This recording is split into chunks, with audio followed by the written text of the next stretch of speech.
Hi friend, आप लोग कैसे हैं। आज हम करेंगे एप्लीकेशन ऑफ डेरिवेटिव के क्वेश्चन जो बहुत ही इम्पोर्टेंट होते हैं और इसके एक से दो क्वेश्चन आने की चांसेस हैं। जैसा कि सैम्पल पेपर में भी हम देख रहे हैं, चाहे बहुत सारे वैसे भी क्वेश्चन आते ही आते हैं इसके कंपटीशन में भी, और आपके एग्जामिनेशन में भी एक से दो क्वेश्चन सैम्पल में अभी तक जो भी सैम्पल पेपर मेरे पास आ रहा है उसमें भी आ ही रहे हैं। तो इस टॉपिक के डिस्कशन करेंगे, कुछ एक्स्ट्रा क्वेश्चन की कैसे कैसे करना है, आपको क्यों करना है, इसका आंसर क्या आएगा, इसके बारे में हम डिस्कशन करेंगे। चलिए, अभी स्टार्ट करने से पहले वीडियो को लाइक शेयर एंड सब्सक्राइब जरूर करा करिए। मैक्सिमम बच्चों को शेयर करा करिए ताकि उनको बेनिफिट हो सके। चलिए, अब जैसे मैं पहला क्वेश्चन के बारे में डिस्कशन कर रहा हूँ, आप दो चीज़ें ध्यान दीजिएगा। सॉरी, ये दूसरा क्वेश्चन आ गया।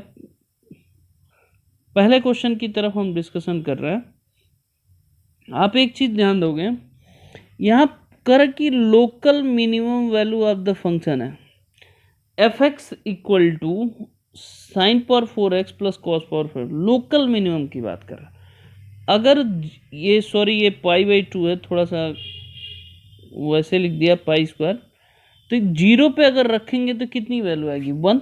इसमें कोई भी ऑप्शन नहीं। ये पहला 1/√2 है, ऑप्शन जानिएगा। ये 1/2 है, ये √3/2 है। 0 थोड़ा सा बाई मिस्टेक है, ध्यान दे लीजिएगा। अगर पाई/2 रखेंगे तभी इस फंक्शन की वैल्यू 1 आएगी। बट हमारा पूछ रहा है कि मिनिमम वैल्यू बताना। तो आप दो चीज़ें हमेशा ध्यान रखिएगा बेटा, कि जब भी साइन और कॉस दोनों एक साथ फंक्शन अगर आता है, फिर से बोल रहा हूँ, साइन और कॉस दोनों एक साथ फंक्शन अगर आते हैं आप इस तरह के पावर 4 में, तो x इक्वल टू जो मिनिमम की हम बात करेंगे वो क्या रखेंगे? पाई/4 रखेंगे। तो जैसे साइन पाई/4 रखो बेटा, प्लस कॉस पावर 4 पाई/4 रखो। इसकी वैल्यू कितना? 45 का 1/√2 का होल स्क्वायर होगा बेटा, पावर 4 सॉरी, यहाँ 1/√2 का पावर 4 हो जाएगा। तो इसका क्या होगा? 1/4 प्लस 1/4। इसको सॉल्व करोगे तो कितना आएगा? 1/2 इज द राइट आंसर होगा। मतलब B is the right answer. ये 1/2 है, ना कि 12 है, आप कंफ्यूजन ना हो। फिर से बता रहा हूँ, साइन और कॉस सिंगल पावर नहीं, इसके पावर 1 के कॉन्सेप्ट पे बदल जाता है। जब भी 1 से ज़्यादा जब भी पावर होगा तो हमेशा पाई/4 रखेंगे, तो आपको मिनिमम ऑफ रिक्वायरमेंट इस इंटरवल के बीच में आपको दे देगा। पहला क्वेश्चन समझ में। अब बढ़ते हैं नेक्स्ट क्वेश्चन की तरफ। नेक्स्ट क्वेश्चन देखोगे आप, मैं एक चीज बता रहा हूं, ये लिखा है कि y equal to ax minus b upon x minus 1 bracket में x minus 4 is the turning point of, turning point यह लिखा है। क्या लिखा है? Turning point.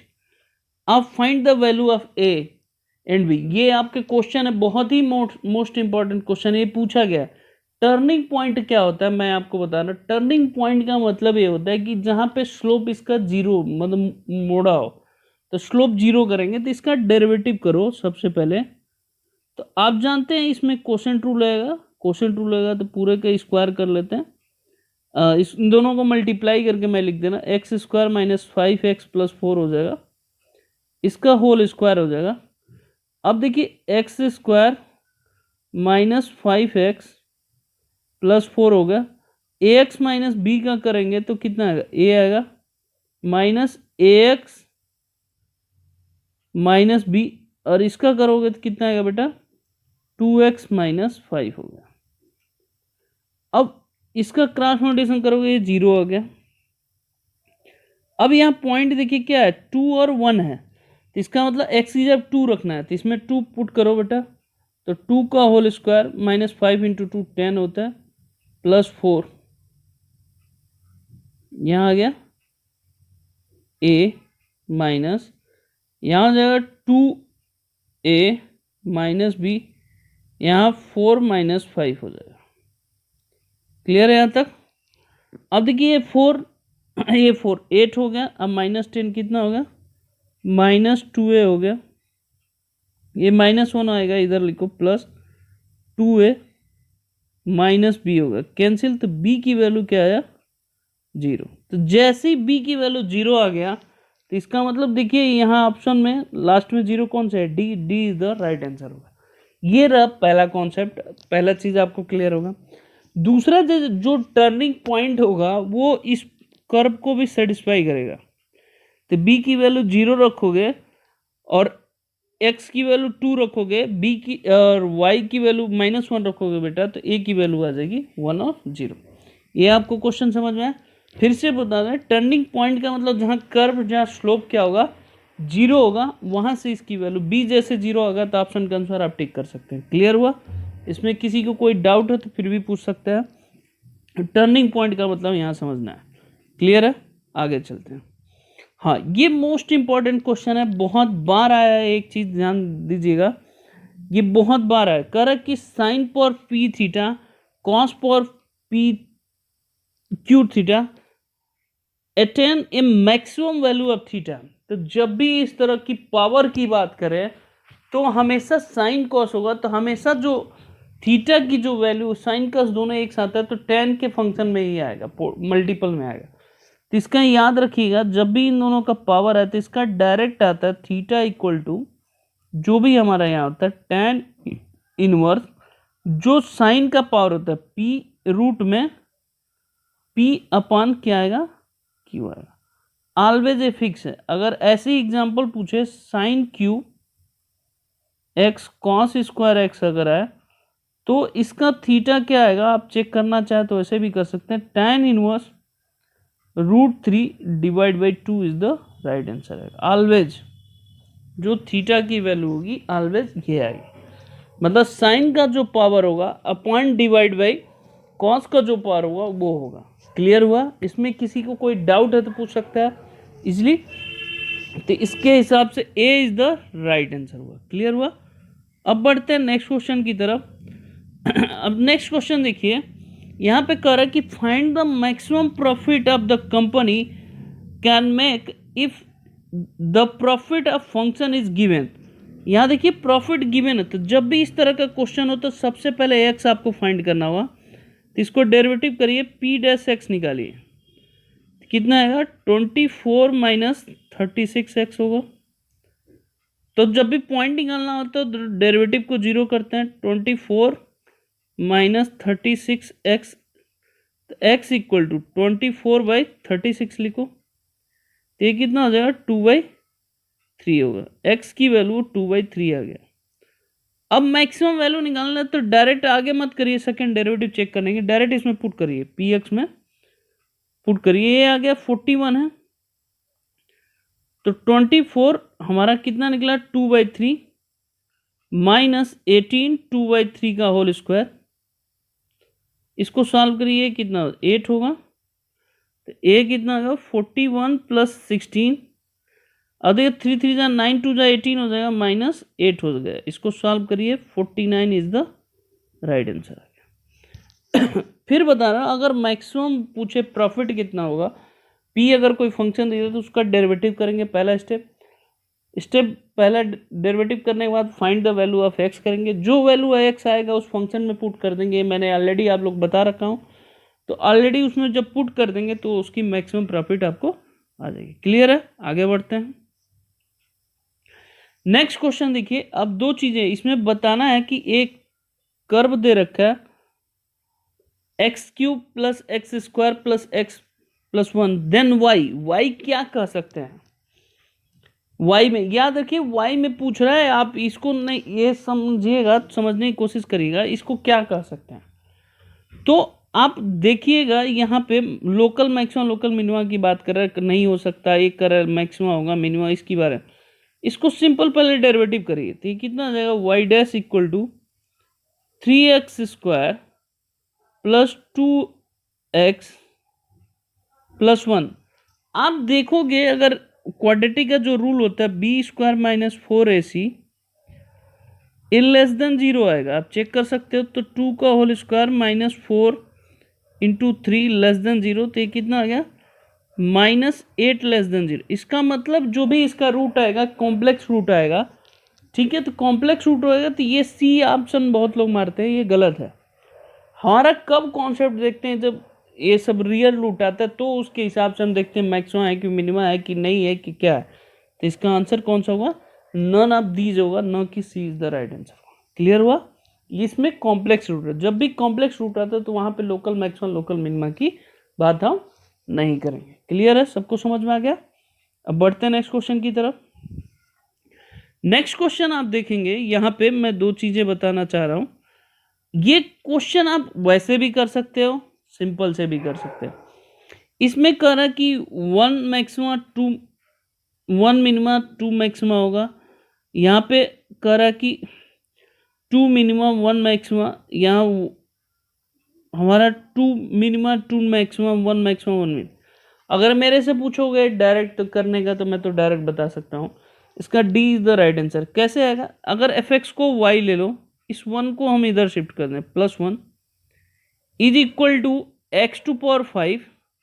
आप करके भी चेक कर सकते हैं, x to power 4 plus 5x³ है। हमें इससे नहीं मतलब है, हम वैसे बता रहा हूँ एज ए कॉन्सेप्चुअली आप कैसे करोगे। एक्स टू पावर 5 का जो फिगर होता है बेटा, आप जानते हो ऐसे होगा, और ये जो y+1 है तो मतलब कहीं ना कहीं जा रहा होगा, तो ये ऐसे कट y+ या तो ऊपर से ले सकते हो या नीचे, कहीं एक ही जगह का कट करेगा, एक से ज़्यादा नहीं कर सकता। तो इसका मतलब एक ही पॉइंट पे, मतलब या तो मैक्सिमा हो सकता है या तो मिनिमा हो सकता है। 1 पॉइंट पे मैक्सिमा एंड मिनिमा हो सकता है। अगर मेरे अनुसार सॉल्व करना चाहोगे तो डायरेक्ट कर सकते हो। एक चीज़ जानिए, ऑड फंक्शन जो भी होता है उसका फिगर हमेशा ऐसे बनता है, जैसे मान लीजिए x⁵ हो गया, थोड़ा x³ होगा तो ऐसे हो जाएगा। मतलब इस तरह के फिगर बनते जाते हैं। तो इसके क्वेश्चन इसी कॉन्सेप्ट पे पूछा गया है, न कि इसमें आपको बैठ के सॉल्व करने की कोशिश कर। सॉल्व करेंगे पावर 4 में आएगा, जिसकी वैल्यू निकालने में आपको बहुत सारे कॉम्प्लिकेटेड हो सकते हैं, जिसको आपकी समस्याएं हो सकती है, ये आपको दिक्कत कर सकता है। क्लियर है? सबको समझ में आ गया? अब बढ़ते हैं नेक्स्ट क्वेश्चन की तरफ, जो आपको समझना है। नेक्स्ट क्वेश्चन देखिए, यहाँ देखिए कॉन्सेप्ट के अनुसार चलना पड़ेगा, तभी हो सकता है, नहीं तो नहीं हो सकता। कह रहा कि find the area of right angle triangle की बात कर रहा है। क्या कर रहा है? Right angle triangle of the given hypotenuse is the maximum is the triangle. पहला हो नहीं सकता, चौथा हो नहीं सकता। बी और सी की बात करें, जब राइटेंगल ट्रायंगल होगा तो आप जानते पाइथागोरस रूल सेटिस्फाई करता है, पी बी एच, ये जानते हैं। तो पी का स्क्वायर प्लस बी का स्क्वायर इक्वल टू क्या होता है? एच का स्क्वायर। ये सेटिस्फाई करना चाहिए। ये सेटिस्फाई इक्विलेटरल ट्रायंगल में नहीं हो सकता, ये तीनों साइड आपस में बराबर नहीं हो सकती। सिंपल सा लॉजिक। इसका मतलब क्या होगा? सी इज द राइट आंसर होगा। इसमें कुछ भी नहीं लगाना था आपको, 10 सेकेंड के अंदर आंसर ले लेना है इसका आंसर क्या होगा। समझ में आ गया? इसमें किसी को कोई डाउट है तो पूछ सकते हैं। इजीली है, सिंपल है कॉन्सेप्ट से, इसको कोई दिक्कत ही नहीं है, आपको करना ही नहीं, तुरंत स्ट्रेट फॉरवर्ड इसका आंसर। क्लियर हुआ? अब बढ़ते हैं नेक्स्ट क्वेश्चन की तरफ। अब आते इस क्वेश्चन की हम बात करते हैं। दो चीज़ें इसमें बहुत सारे बच्चों ने कन्फ्यूज़न है, ये बहुत बार पूछा हुआ है, तो मैं इसमें बताना है इंक्रीजिंग फंक्शन। आपको फाइंड करना है कि इसमें इंक्रीजिंग फंक्शन कौन सा है। तो आप इंक्रीजिंग की जब भी बात बताया तो मैंने बताया था कि f' की वैल्यू क्या होती है, greater than 0, greater than equal to 0 होगी तो फंक्शन क्या कहलाएगा? इंक्रीजिंग फंक्शन कहलाएगा। क्लियर है? तो इसका मतलब आप डेरिवेटिव करो ना, यहाँ पे f' निकालो आप, तो ये कितना हो जाएगा? 6x² माइनस 6 है। अब देखो यहाँ 6x² माइनस 1 हुआ। दो चीजें ध्यान देना, x² माइनस 1 आ गया। अब आप देखोगे जैसे ही जीरो करोगे इसको, x² माइनस 1 इक्वल टू 0, तो x इक्वल टू +-1 होगा। क्लियर है? बहुत बच्चे कर देते हैं कि x की वैल्यू उसके बीच में होना चाहिए, B is the right answer. गलत है वो। हमें ये बताना है फंक्शन कब कब पॉजिटिव आ सकता है। तो यहाँ देखिए x² है, तो x² निगेटिव भी नंबर रखेंगे तो भी पॉजिटिव आएगा, और पॉजिटिव नंबर रखेंगे तो भी पॉजिटिव आएगा बेटा। दोनों केसेस में ये ऑलवेज पॉजिटिव आएगा। इसका मतलब क्या हुआ कि 1 से बड़ा हो सकता है और 1 से छोटा अगर कोई भी नंबर लेंगे तो ऑलवेज ये फंक्शन ये सेटिस्फाई करेगा। तो ये छोटा सा क्वेश्चन है, देखने में लग रहा है कि हाँ इजीली हो गया, आप कर सकते हो, बट इस कॉन्सेप्ट पे ये फॉलो करेगा। सी इज द राइट आंसर होगा। क्लियर हुआ? सबको समझ में आएगा? इसमें कोई डाउट है? क्लियर है? आगे बढ़ते हैं। अब नेक्स्ट क्वेश्चन की हम बात करते हैं, ये भी कॉन्सेप्ट के अनुसार है। कह रहा कि the function either decreasing not increasing π/2 to 3π/2, ये है 3π/2 है और π/2 की बात कर रहा है। मतलब आप देखोगे ये कर्व, ये मतलब π/2 और 3π/2 की, इसकी यहाँ तक की बात कर रहा है, क्योंकि फर्स्ट क्वाड्रेंट ए होता है, सेकंड क्वाड्रेंट ए होता है, थर्ड ए होता है, फोर्थ ये क्वाड्रेंट। इसमें ये बताना है कि नहीं ये आइदर डिक्रीजिंग और नॉट इंक्रीजिंग, मतलब दोनों नहीं हो सकता, तो बताना है फंक्शन कौन सा होगा। क्लियर है? अब देखिए दो चीजें हैं, tan हमारा क्या होता है, इस क्वाड्रेंट में डिक्रीजिंग होता है, इस क्वाड्रेंट में क्या होता है, इंक्रीजिंग होता है। पहली चीज आप चेक कर सकते, एक्स स्क्वायर ऑलवेज पॉजिटिव होता है, इंक्रीजिंग, मॉड ऑलवेज पॉजिटिव, इसका मतलब कौन सा होगा, सी, ए इज द राइट आंसर होगा। सिंपल कॉन्सेप्चुअल क्वेश्चन है, सबको समझ में आ गया? किसी कोई डाउट है? ओके, आगे चलते हैं बेटा। हाँ, अब देखिए ये क्वेश्चन है, आपको बताना है इंक्रीजिंग फंक्शन, आपको बताना है किस पे थी, इसका डेरिवेटिव करो बेटा डायरेक्ट। ये 1/1 प्लस एक्स स्क्वायर होगा, sine x plus cos x का whole square, sine x plus cos x का होल स्क्वायर होगा। ठीक है, साइन एक्स का डेरिवेटिव क्या होता है, cos x minus sine x, ये है इसका डेरिवेटिव।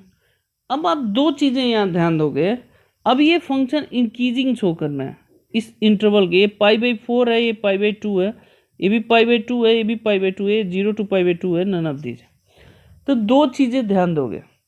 अब मैं क्वाड्रेंट बता रहा हूं, cos 0 की वैल्यू क्या होती है, 1 होती है, और sin π/2 की वैल्यू क्या होती है, sin π/2 की वैल्यू क्या होती है, हमारा क्या होता है,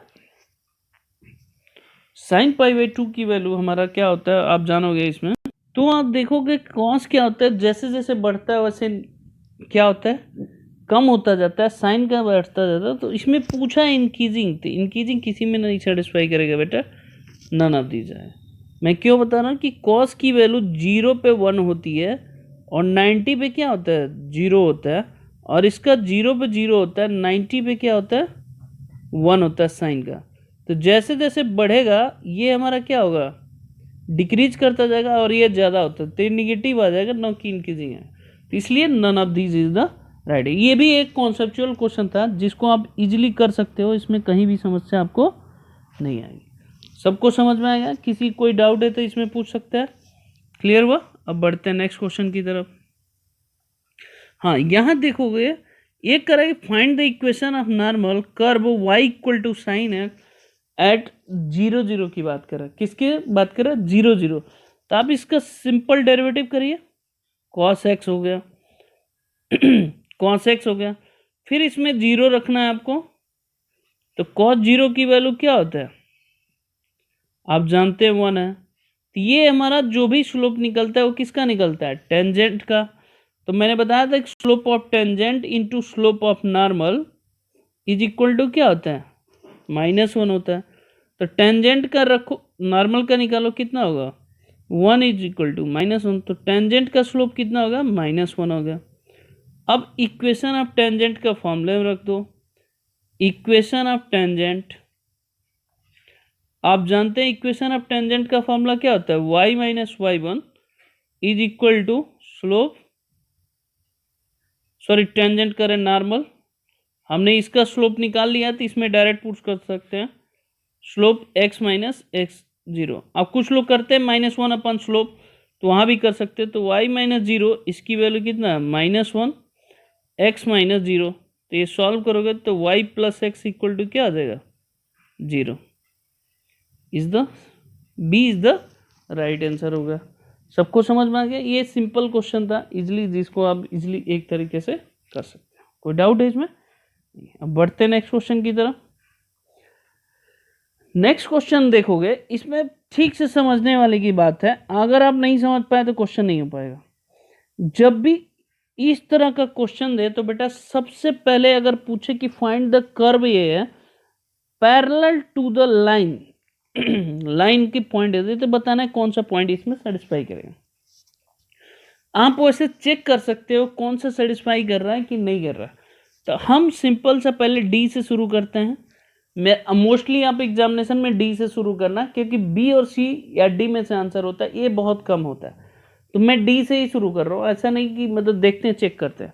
हम x इक्वल टू 1 रखते हैं, y इक्वल टू 2 रखते हैं। तो देखते हैं यहाँ 2 है, यहाँ 2 1 का स्क्वायर -1 +1, तो 1 से 1 कैंसिल, तो 2 2 1 का स्क्वायर 1 हो गया, तो 2 इक्वल टू 2 हो गया। इसका मतलब D is the right answer होगा, क्योंकि यही एक ऐसा फंक्शन है जो उस फंक्शन को सेटिस्फाई कर रहा है, नहीं तो नहीं करेगा। क्लियर है? बाकी आप चेक करना चाहो तो वैसे भी चेक कर सकते हो, इसमें कोई भी समस्या आपको नहीं आएगा और इजीली क्वेश्चन है ये, मतलब ऐसा नहीं बहुत मुश्किल। हाँ, एक तरीका ये मैंने शॉर्ट तरीका बताया कि आप इजीली कर सकते। दूसरा क्या कर सकते हो, इसका डेरिवेटिव निकालोगे, फिर इसका स्लोप निकालोगे, दोनों आपस में इक्वल रखोगे। इक्वल रखने के बाद फिर आपको पॉइंट आ जाएगा। जैसे मान लो इसका डेरिवेटिव करो, कितना आएगा 4x - 1, और इसका स्लोप निकला 3।